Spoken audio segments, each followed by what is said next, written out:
இப்போ நம்ம ஐயா ராமதாஸ் அவர்கள், அன்புமணி ராமதாஸ் அவர்கள், அவரும் வந்து ஜனநாயகமா இருக்கணும்னு தான் பேசுறாரு மேடைகள்ல. ஆனா, அவர் தனியா வந்து வன்னியர்கள வந்து ஒருங்கிணைக்கிறாரு.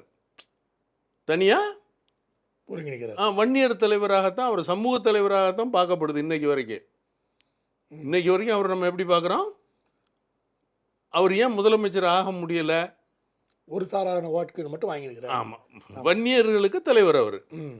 இப்ப இப்படி பிரிக்கிறது வந்து அண்ணா சொன்னது அல்ல. பெரியார் சொன்னது அல்ல. திராவிட மாடல் அல்ல. ம்.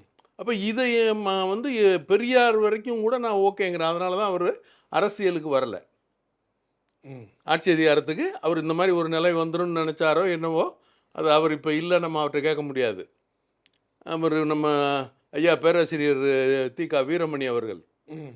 இருக்காங்க. அவர்ட்டயும் போய் நம்ம இத கேட்டோம்னா அது நல்லா இருக்காது.